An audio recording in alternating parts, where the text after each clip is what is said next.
Gracias te damos, Señor, por este día, por tu bendición, por el gozo de adorarte en este sábado. Queremos que ahora, al abrir tu palabra, puedas hablar a nuestros corazones. En tu nombre, amén y amén. Hoy vamos a estar hablando de David. Y el pasaje bíblico lo encontramos en el capítulo 11 y capítulo 12 de Segunda de Samuel. Ustedes pueden abrir allá sus Biblias y pueden buscar allí el mensaje. Y podríamos estar hablando de muchas cosas de David. Estamos hablando de Segunda de Samuel 11 y 12. Podemos hablar muchas cosas de David, podemos hablar de los personajes de la historia. David, saben que cometió adulterio siendo rey con Betsabé. Podríamos hablar de Betsabé, podríamos hacernos, yo diría, muchas preguntas. ¿Por qué David no fue a la guerra siendo tiempo de guerra? ¿Por qué no le fue suficiente con sus esposas y sus concubinas? ¿Por qué Betsabé se bañó en un lugar donde la podían ver o podía ser vista por David? ¿Por qué el profeta Natán, qué hubiese pasado si Natán no hubiese confrontado a David? Muchas podrían ser las preguntas o muchas podrían ser las cosas por las cuales nosotros podríamos hablar: épocas, costumbres, trascendencia de la historia. Pero más que hablar de la historia y los personajes, vamos a estar hablando del pecado. Y vamos a ver al menos 6 verdades que esta historia nos revela acerca de el pecado. Y vamos a tomar todo el pasaje de Segunda de Samuel como referencia. Así que la primera verdad que podemos ver en esta historia es que el pecado comienza cuando estás en lugares donde tú no debes estar. Y fíjense, a veces yo comienzo con una introducción larga, hoy voy directo al grano porque no quiero perder tiempo. Verdad número 1 sobre el pecado comienza cuando tú estás en lugares donde no debes estar. Cuando dejas de hacer cosas que Dios te mandó a hacer, cuando te apartas de tus responsabilidades. Ahí bien dice la palabra: mente ociosa, taller del diablo. Y Segunda de Samuel, capítulo 11, verso 1, dice que al año siguiente, en el tiempo en que los reyes salían a la guerra, dice que David envió a Joab con sus siervos y dice, y sitió Rabá, pero David se quedó en Jerusalén. Ahora, la pregunta que nosotros podríamos hacer para adaptar esto a nuestra situación actual es: ¿qué le puede pasar a un matrimonio cuando el esposo deja de cumplir sus responsabilidades matrimoniales? ¿O qué le puede pasar a una madre cuando deja la responsabilidad de educar a sus hijos? ¿Qué le puede pasar a un pastor cuando olvida su iglesia? ¿O qué le puede pasar a un hijo de Dios cuando todos los días se olvida la responsabilidad de buscar a Dios? Cuando nosotros damos espacio, cuando nosotros damos cabida, cuando nosotros volvemos a un lado o quitamos a un lado nuestras responsabilidades, entonces el enemigo se encarga de hacernos trizas, de hacernos polvo. A mí me encanta una frase que dice, y a veces yo ando con muchas cosas en la cabeza: la iglesia, la familia, y a veces me estreso mucho. Pero yo me conformo o me conforto en esa frase que dice: Dios bendice a la gente ocupada. Tú sabes que la gente ocupada con menos tiempo hace más. Si tú quieres que algo suceda, dáselo a una gente ocupada. Si tú quieres que algo vaya bien, mira, busca gente que siempre esté activo. Nosotros a veces decimos, esto es una estadística de liderazgo: el 20% de la gente hace el 80% de los resultados. Y en esta iglesia es una iglesia pequeña, pero cuando usted va a una iglesia grande, la junta y 10 o 20 personas más son los que mueven la iglesia. el otro 80% produce solamente el 20% de los resultados. Y me alegro que acá todos están bien activos. Veo siervos nuevos que están viniendo aquí a servir y apoyar esta iglesia, y eso me anima mucho. ¿Sabes? Qué lindo es cuando nosotros estamos ocupados en la obra de Cristo Jesús. Qué lindo es cuando nosotros estamos siempre dispuestos a servir al Señor. Qué lindo cuando los esposos, las esposas siempre están ocupados en sus responsabilidades. Si tú quieres que te vaya mal en la vida, si tú quieres que te vaya pésimo, mira, siéntate y olvida y deja para después las cosas que Dios te ha mandado hacer.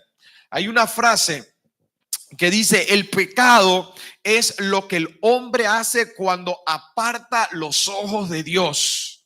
Aparta tus ojos de Dios. Aparta tu vista de Jesús, aparta tu mirada de tus responsabilidades diarias, que es buscar a Dios, y esa es la principal, y entonces te vas a apartar y vas a pecar. Recuerda, verdad número 1, el pecado comienza, o el pecado te atrapa cuando tú te vas a lugares que no debes estar, o cuando dejas de hacer responsabilidades que tú sabes que tienes que hacer. Podemos especular mucho. ¿Por qué David no salió a la guerra cuando la palabra de Dios dice que era el tiempo de los reyes salir a la guerra? Y no sabemos el por qué, pero sí sabemos qué fue lo que sucedió, porque él se quedó en el palacio. Miren, otra verdad número 2, el pecado no se oculta con más pecado. El pecado simplemente no se puede ocultar. ¿Sabes? Lo que comenzó con una simple mirada, una simple codicia, terminó en adulterio, se convirtió después en asesinato. ¿Qué es lo que le pasó a David? Dice David, después que había cometido adulterio, dice que intentó, oigan esto, intentó ocultar su pecado, pero el pecado no puedes ocultarlo. El pecado no puedes ocultarlo, y menos con otro pecado. La mayoría de las veces, cuando nosotros queremos ocultar nuestro pecado, queremos ocultar nuestros problemas y nuestra lejanía de Dios, intentamos ocultarlos con algo más. Cuando estamos lejos de Dios, ¿sabe? La gente lo ve, y nosotros queremos disfrazar esa lejanía de Dios con falsa espiritualidad. Nosotros queremos disfrazar esa falta de Dios en nuestro corazón con imitaciones. Hay gente que viene a la iglesia y de pronto comienza y tiene una oración larguísima, ¿sabes?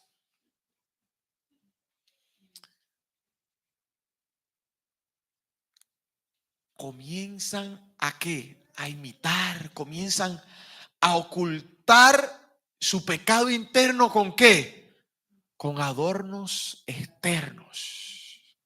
Y miren, la historia dice, oigan todo lo que hizo David. Ustedes conocen mejor la historia que yo. Llamó al esposo de Betsabé, le dijo: tú eres un buen soldado, ve y descansa con tu mujer.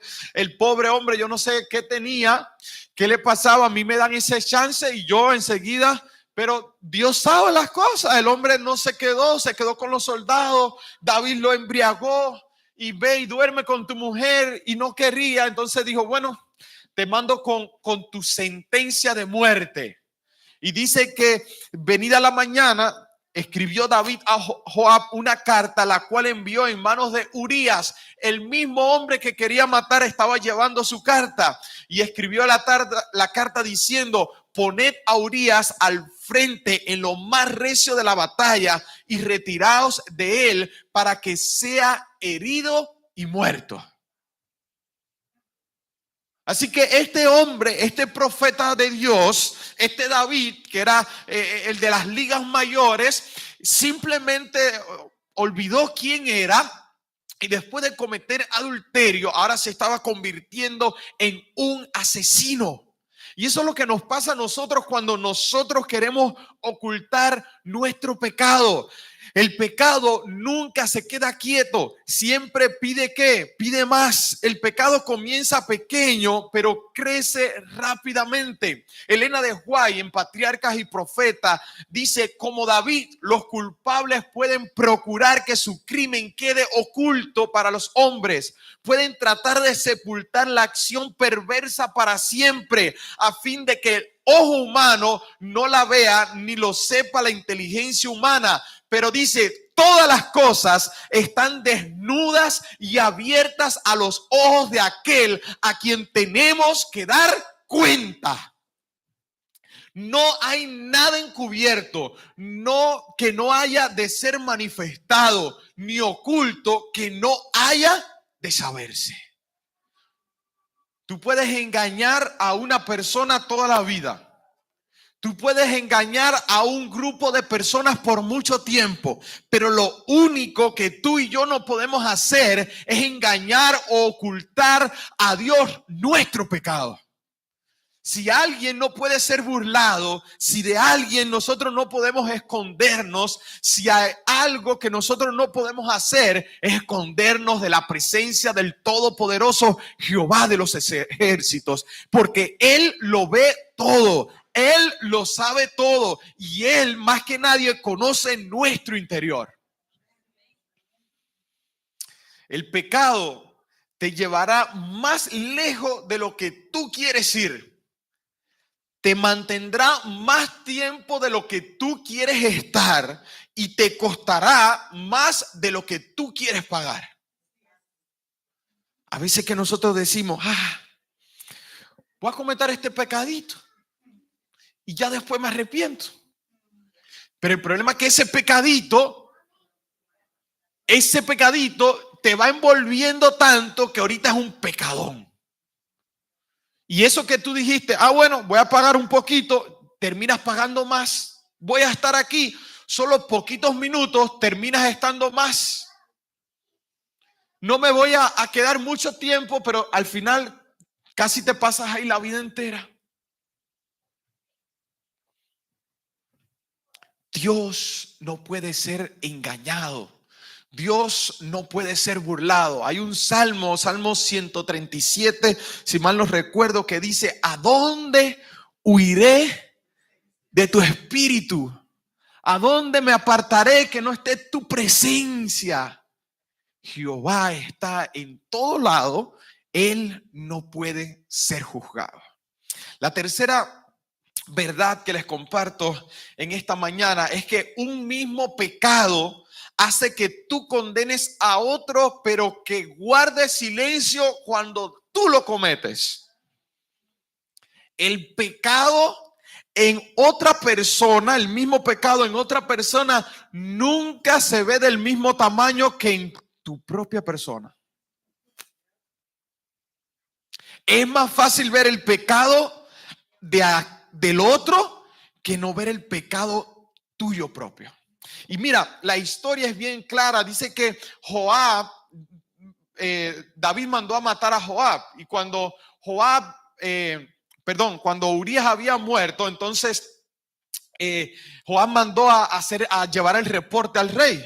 Así que previendo que David se molestara por lo que habían hecho, porque habían llevado las tropas al borde del muro donde estaba y sabían que era algo muy peligroso, era algo que no se acostumbraba a hacer porque podían morir fácilmente. Dice que Joab le dijo al soldado, si tú ves que David se enoja, entonces dile que no se preocupe, que Urías murió. ¿Qué estaba previendo Joab? ¿Qué estaba previendo Joab? Que David se iba a molestar porque había muerto muchos soldados. Él se iba a imaginar que David se iba a molestar. ¿Por qué? Porque habían muerto muchos soldados. Iba a decir, pero ¿cómo puede morir tanta gente? Pero David o Joab ya sabía que él había hecho algo peor, y es que él había mandado a matar directamente a Urías. Fíjense, dice que Joab le dijo, ¿no sabías si el rey dice, no sabías lo que suelen arrojar desde el muro. ¿Quién hirió a Abimelech, hijo de Jeroboam? ¿No echó una mujer del muro un pedazo de una rueda de molino y murió en Tebes? ¿Por qué os acercasteis tanto al muro? Entonces tú le dirás, también tu siervo Urías Eteo es muerto. ¿Y qué dijo David? Bueno, la espada es así. ¿No es así? La espada mata, así que ¿qué vamos a hacer? Qué fácil es juzgar, qué fácil es hablar, qué fácil es comentar, qué fácil es condenar el pecado ajeno, pero qué difícil es ver el pecado propio. Qué enojo tan grande me da cuando alguien comete pecado, alguien adultera, alguien fornica, pero qué difícil es ver o molestarme cuando soy yo el pecador. Yo le voy a contar una historia que gracias a Dios en Cuba no hay corriente ni internet ni nada, entonces no se va a enterar. Pero en mi iglesia en Cuba había una directora de diaconisas que era muy estricta, pero tan estricta que ella cogía a los niños irreverentes y los miraba y uy. Y pasó un día que, ¿sabes? Como todo en la vida, la señora, después de tantos años de mandato y de rectitud como siendo presidenta de diaconisa, su hija tuvo un hijo, así que ella era abuela y ese nieto, ay señor, oh, pero las cosas cambiaron porque ahora no era el nieto de otras personas, ahora era su propio nieto. ¿Saben qué pasó? Esa mujer dejó de ser diaconisa. Y sabes, el pecado de los muchachos en la iglesia a veces no nos duele tanto hasta que es el propio hijo de uno el que está cometiendo pecado. No me duele tanto la vida o no me duele tanto lo que el otro le está sucediendo hasta que a mí me pasa lo mismo. Y yo soy capaz de enojarme con lo que a otros le pasan, pero no soy capaz de sentir lástima, de entristecerme con lo que me está pasando a mí.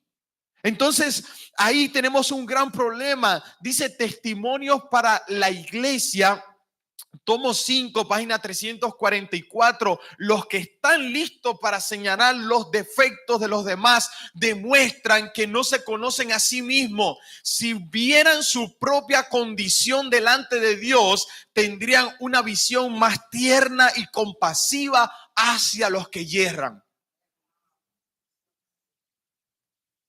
¿Sabes? Mateo 10:26 que dice, si tú tienes que en tu ojo una paja, o estás criticando la paja que tiene el otro y no puedes verte la viga que tienes tú. ¿Cómo vas a ir con tu hermano y vas a decirle, ay, ven que te voy a quitar si tú no puedes ni ver? Entonces, nosotros tenemos que ser claros, hermanos. No podemos actuar como David. Nosotros tenemos que examinarnos nosotros mismos. Nosotros tenemos que vernos primero nosotros y nuestro pecado antes de levantar una piedra para acusar, para lanzar a otro hermano.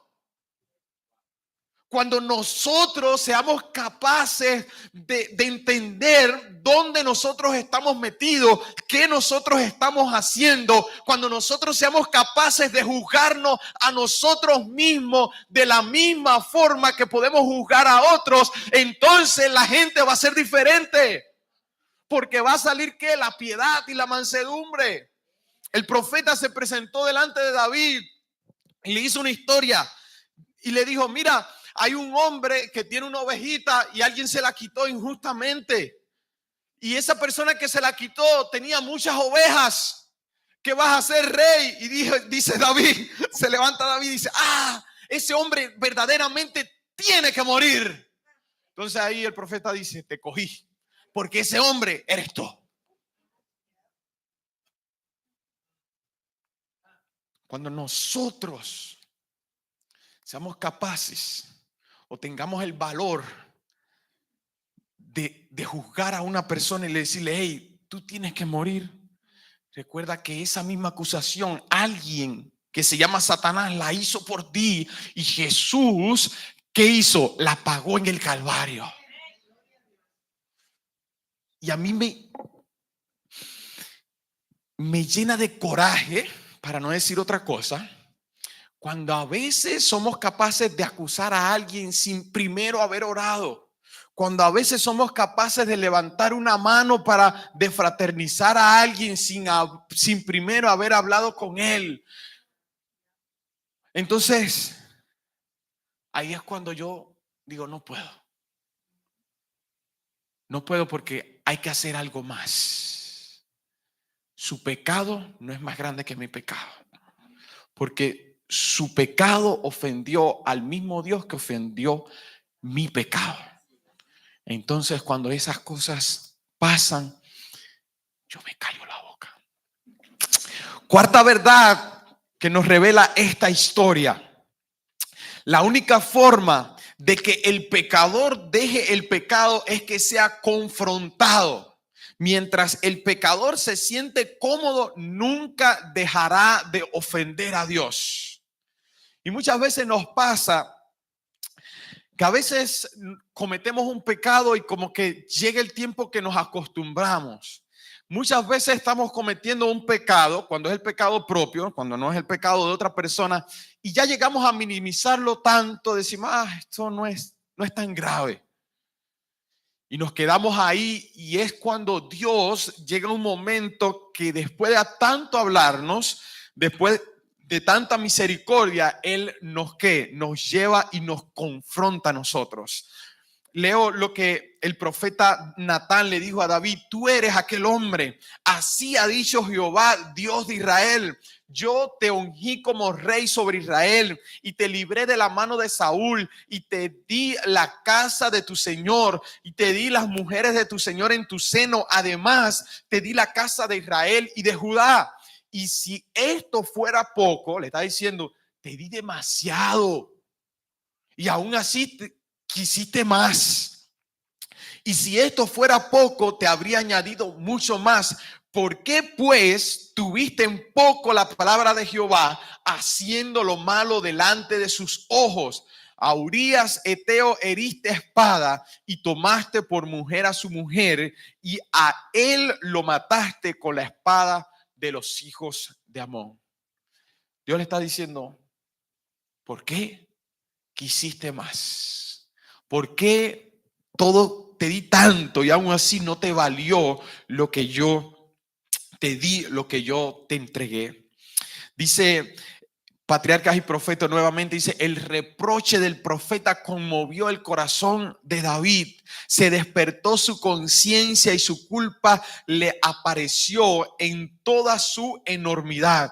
Dice, su alma se postró en penitencia ante Dios con labios temblorosos y exclamó, pequé contra Jehová. ¿Sabes? La única forma de que nosotros nos arrepintamos de nuestro pecado es que el pecado sea confrontado por el Espíritu Santo. No tiene que ser divulgado, que es algo muy diferente. No tienes que venir porque eso ahora es a veces un poquito moda. No. Tu pecado no significa que tengas que revelarlo, no tienes que publicarlo en Facebook porque nadie lo hace, ni en Instagram. Tu pecado simplemente el Espíritu Santo lo va a confrontar, y cuando el Espíritu Santo lo confronte, entonces tenemos que ver tu reacción, que sea igual que la de David. Señor, he pecado contra ti. Esa debe ser siempre nuestra reacción. Miren, muchas veces nosotros decimos, Señor, por favor, que el pecado se aleje de nosotros. Mira, el pecado no se puede alejar de ti. Tú eres el que tienes que alejarte del pecado. Porque muchas veces como que queremos echarle la responsabilidad a otra gente. Queremos echarle la responsabilidad al diablo por lo que nosotros estamos haciendo. Y no pasa así, no sucede así. Lo único que Dios puede hacer es librarte de la tentación. Pero no va a ser siempre. Vamos a ser tentados de una u otra forma. Así que la decisión está en nosotros. Dios no nos obliga a pecar. Dios no nos obliga a transgredir la ley, así que tampoco Dios nos va a quitar el pecado de nosotros, porque el pecado es una decisión que toman los seres humanos. Es una decisión que tomamos nosotros, así que la decisión de alejarnos del pecado entonces tiene que nacer de nosotros. Dios te puede alejar de la tentación, Dios te puede ayudar a vencer el pecado, pero es tu decisión. Cuando el pecador sea confrontado, entonces la pregunta es, ¿responderemos nosotros igual que David? Fíjense, el Salmo 51, David dice algo genial, algo asombroso. Dice, ten piedad de mí, oh Dios, conforme a tu misericordia, conforme a la multitud de tus piedades, borra mis rebeliones, lávame más y más de mi maldad y límpiame de mi pecado, porque yo reconozco mis rebeliones y mi pecado está siempre delante de mí. Dice, purifícame con hisopo y seré limpio. Lávame y seré emblanquecido más que la nieve. Hazme oír gozo y alegría y se recrearán los huesos que has abatido. Esconde tu rostro de mis pecados y borra todas mis maldades. Crea en mí, oh Dios, un corazón limpio y renueva un espíritu recto dentro de mí. No me deseches delante de ti y no quites de mí tu Santo Espíritu. Vuélveme el gozo de tu salud y el espíritu libre me sustente. Enseñaré a los prevaricadores tus caminos y los pecadores se convertirán a ti. Líbrame de homicidios, oh Dios, Dios de mi salud. Cantará mi lengua tu justicia.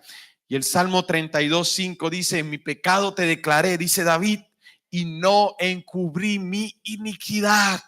Confesaré, dije, contra mis rebeliones a Jehová, y tú perdonaste la maldad de mi pecado.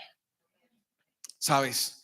Es necesario que nosotros seamos confrontados.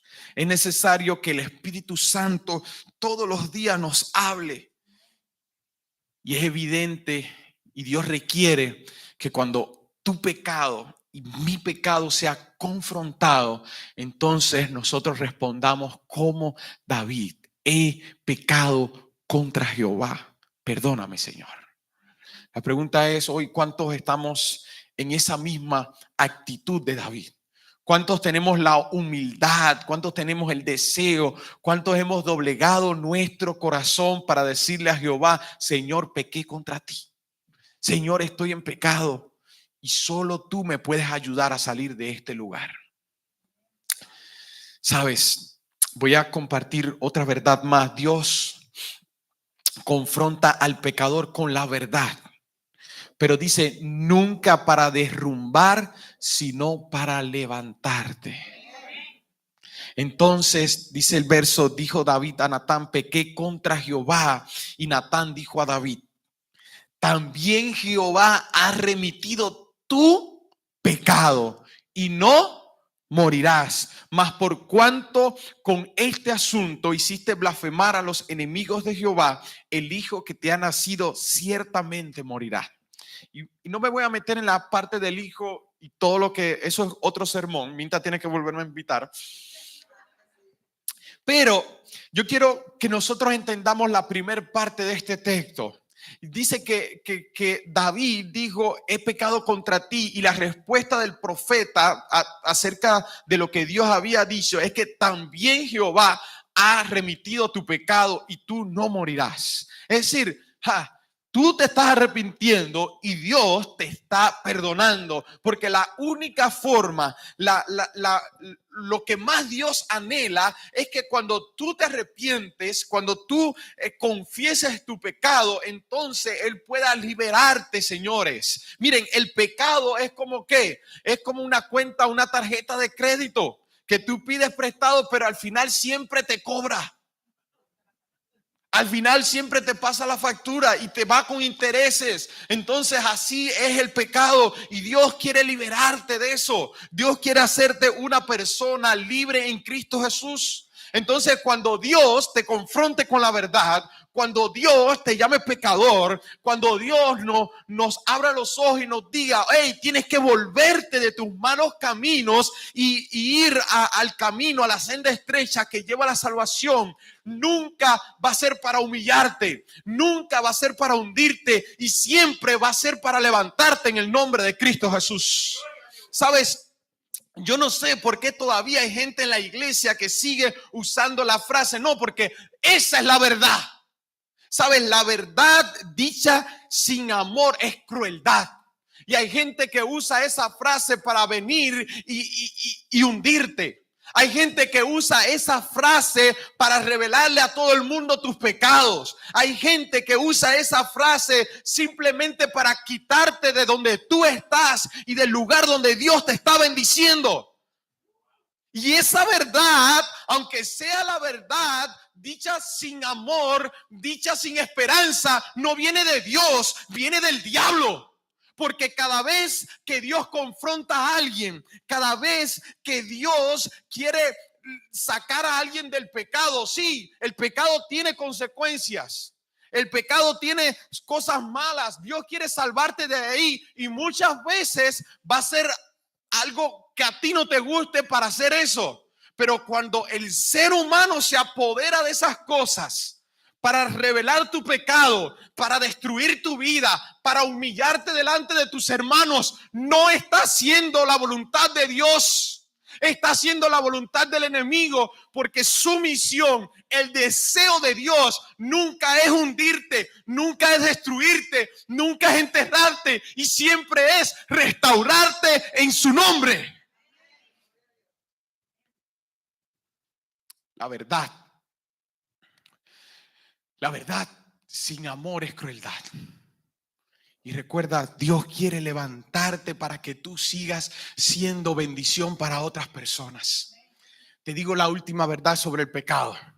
Tu pecado no cancela el plan de Dios para tu vida. Te lo repito para que digas ese amén más fuerte. Tu pecado no cancela el plan que Dios tiene para tu vida. ¿Sabes lo que pasa? Muchas veces nosotros pensamos que cuando Dios nos llama a algo, parece que en el camino hay piedras, hay tropiezos. Y si nosotros medio que nos equivocamos, entonces Dios nos deja. Es como que Dios dice, bueno, te escogí, pero en el camino cometes pecado, te desvías. Entonces dice el Señor, bueno, ya no me eres útil, ¿sabes? Y no pasa así. Porque Dios, cuando derrama aceite sobre una persona, no anda derramando aceite por gusto. Dios tiene a sus ungidos. Miren, si Saúl se hubiese arrepentido como lo hizo David, Saúl hubiese seguido al mando de Israel. Si hubiese seguido siendo rey, pero nunca lo hizo. Y David, vemos la diferencia, como David se arrepintió y Dios le siguió usando con sus consecuencias, porque el pecado tiene consecuencias, pero Dios tiene más amor y misericordia de lo que tú puedes imaginar. Tú dices, mi problema no es el adulterio, mi problema es la pornografía, es la lujuria, es que maltrato a mi esposa, es la incredulidad, mira, yo no sé cuál es tu problema. Yo sé que Dios es más grande que tu problema y Él sigue bendiciéndote. Él va a seguir contigo. Él no cancela los planes y las promesas que Él un día te hizo a tu hijo. Te hago una pregunta. ¿Puede una madre olvidar a su hijo que está en la cárcel? ¿Cómo podrá Dios olvidar a sus hijos que en algún momento han estado presos del pecado? ¿Cómo puede Dios olvidarse de sus hijos que un día le dio promesas lindas? ¿Cómo puede Dios olvidar a su iglesia que la rescató de la muerte? ¿Cómo puede Dios olvidar a su gente que los pagó con sangre? Dios no te olvida, y Dios y tu pecado no cancela los planes que Dios tiene hacia tu vida. Algunos piensan que Dios le dio un llamado. Algunos piensan que Dios le dio algo importante para hacer. Y no estoy hablando de pastores, no, estoy hablando de miembros, simples miembros de iglesia, que Dios le dio un llamado y de pronto cometen un error y piensan que, bueno, hoy me coge Dios y mañana me coge el diablo y estoy aquí. Mira, tú eres un hijo de Dios. Y el problema que tú tienes, o el resbalón que tú te diste en un momento, no significa que tú dejas de ser hijo de Dios. No significa que Dios te deja de amar. No significa que Dios deja de estar contigo. Fíjate, Dios es capaz de estar contigo en donde quiera que tú estés. Dice, yo estaré contigo. ¿Sabes? Dios, y hay muchos textos que podría leer sobre esto, está empecinado contigo. Dice Génesis 12:3, Dios hace una promesa bien grande y linda que dice: bendeciré a los que te bendijeren y a los que te maldijeran maldeciré, y serán benditas en ti todas las familias de la tierra. ¿Sabes? Esa bendición es para nosotros también. Y esa bendición no cancela o no se cancela porque tú hayas cometido un pecado. Al contrario, Dios la reafirma, y te lo voy a demostrar en más textos bíblicos. Dios no usa a la gente por un tiempo. Dios no usa a la gente de forma parcial y después, se equivocó, lo voy a desechar. Al contrario, serán benditas en ti todas las familias de la tierra. ¿Sabe? A los que Dios llama, Él posee, Él protege y Él guarda. Dios no pierde el interés por nosotros. Nosotros somos los que perdemos el interés por Dios. Mira, Primera de Corintios 15:58 dice: así que, hermanos míos amados, estad firmes y constantes, creciendo en la obra del Señor siempre, sabiendo que vuestro trabajo en el Señor no es en vano. Salmo 37:28 dice: porque Jehová ama la rectitud y no desampara a sus santos. Para siempre, ¿cómo dice? Para siempre serán guardados, mas la descendencia de los impíos serán destruidas. ¿Qué está diciendo el Señor? ¿Sabes? Él te está diciendo: tú eres mío, tú no eres de los impíos. Para siempre va a estar conmigo y contigo mi misericordia. Mira, te leo un texto más y con esto voy cerrando. Salmo 89:30-37. Oigan esto, qué lindo. Dice: si dejaren sus hijos mi ley. Si dejaren, ¿quiénes? Nosotros. Está hablando de nosotros. Si dejaren sus hijos mi ley y no anduviesen en mis juicios, si profanaren mis estatutos. Está hablando para otra gente que no sea para la gente Clearwater. Está hablando para ti y para mí. Está hablando para nosotros. ¿Sabe por qué? Porque yo no voy a predicar para Manuel. Yo no estoy predicando para Tampa Spanish. Yo estoy predicando para nosotros, porque tú y yo somos esos hijos que somos cabezones, que nos apartamos de él, que rompemos su ley, que nos apartamos de sus estatutos. Pero miren qué lindo lo que sigue diciendo: entonces castigaré con vara su rebelión y con azote sus iniquidades. Ay, Carlos, pero ¿cómo que lindo? Sí. Porque Dios te va a confrontar. Pero Carlos, eso no me gusta. Bueno, puede que no te guste. A Dios tampoco le gusta tu pecado, porque tu pecado te hunde, tu pecado te entierra. Pero ahora mira lo que Dios hace. Tú te apartas, Él te corrige, y mira lo lindo que dice ahora: mas no quitaré de él mi misericordia, ni falsearé mi verdad. No olvidaré mi pacto, ni mudaré lo que ha salido de mis labios. Tú, Señor, no abandonas ni desamparas al pueblo que has hecho tuyo. ¿Cuántos dicen amén? Dios te dio una verdad y esa verdad es que tú eres un hijo de Dios. Dios te dio una verdad y es que Él te ama. Dios te dio una promesa y es que va a venir por ti. Y aunque tú te caigas, aunque tú resbales, aunque tú cometas pecado, mira, levántate en el nombre de Cristo Jesús, porque su promesa, porque su verdad, porque su amor sigue estando sobre ti. Y sabes, eso no es mentira. Dios te sigue amando de una forma extraordinaria, aunque tú le des la espalda, aunque tú quebrantes su ley, aunque tú te apartes de él. Ahora, esto no es licencia para pecar. Esto es un llamado de Dios en este mañana, un llamado de Dios a nosotros como David, correr a los pies de Cristo Jesús, a reconocer nuestros pecados y a decirle: Señor, por favor, levántame en el nombre de Cristo Jesús, porque no quiero ser más polvo, porque no quiero estar en el piso, porque no quiero que el enemigo de las almas me siga pisoteando, sino que quiero estar bien arriba con Cristo Jesús. Sabes, yo recuerdo la historia del hijo pródigo. Cuando el hijo pródigo se fue de casa, cuando el hijo pródigo se olvidó del padre, cuando el hijo pródigo malgastó todo lo que tenía, regresó al padre. Y sabes, cuando el hijo regresó a casa, sabe, el padre no le preguntó en qué había gastado el dinero.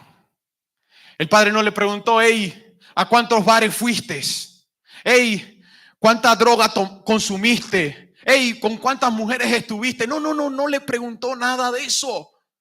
Dice que el hijo llegó a casa y cuando el hijo llegó a casa, dice que el padre lo vio de lejos y dice que el padre corrió a donde estaba el hijo. Y dice que lo abrazó. ¿Qué más dice la palabra de Dios? Le quitó su ropa, le puso anillo, le puso manto, lo vistió y le dijo: tú eres mi hijo. Y es lo mismo que Dios te está diciendo hoy. Dios te dice: yo no quiero que tú cometas pecado. Yo quiero que tú te arrepientas, que tú te levantes, que hoy vengas como ese hijo pródigo a casa. Porque yo te voy a redimir, porque yo te voy a salvar, porque yo te voy a levantar en el nombre de Cristo Jesús. Yo fui a Guatemala en el año 2014. Y cuando yo fui a Guatemala, era apenas un muchacho de 18 años. Yo no sabía nada de la vida. Un mes antes había acabado de cumplir la mayoría de edad. Y una de las cosas que mi madre me dijo: Carlos, no te quedes en Guatemala. No sigas para los Estados Unidos porque tú eres muy niño. Así que yo dije: mami, no te preocupes, yo te prometo, yo voy al evento, vengo.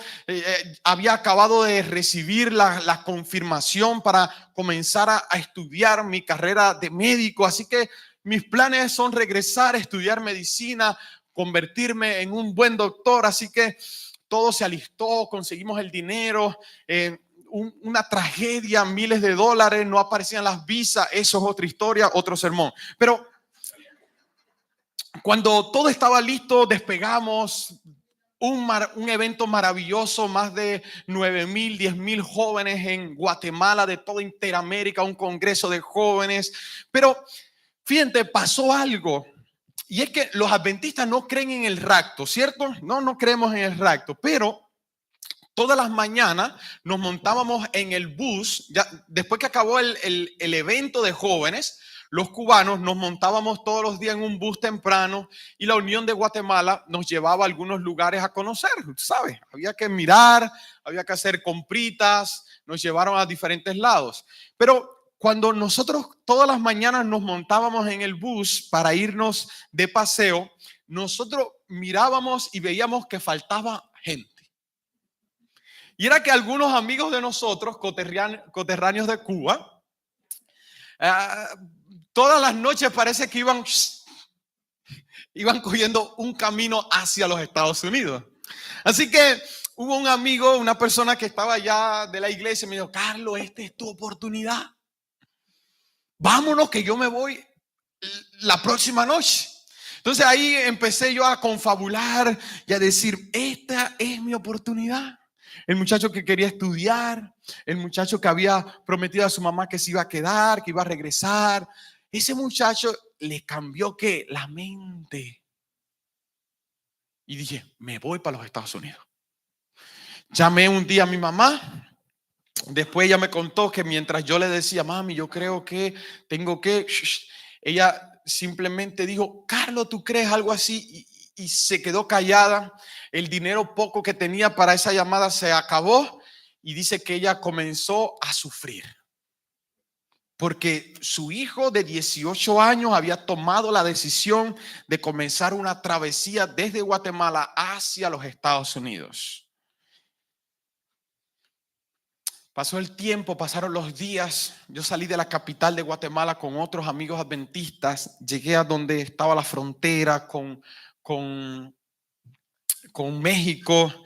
Y mientras estaba allá en la frontera, rodeado de personas con armas, y después de pensar y orar, Dios me dijo, Carlos, no es el momento. Entonces, yo hablé con las personas que nos estaban conduciendo en la travesía y le dije, no tengo el dinero, tengo que regresar. Y esas personas, a otro señor que había conmigo, a mí, simplemente nos devolvieron a la terminal y regresamos a la capital.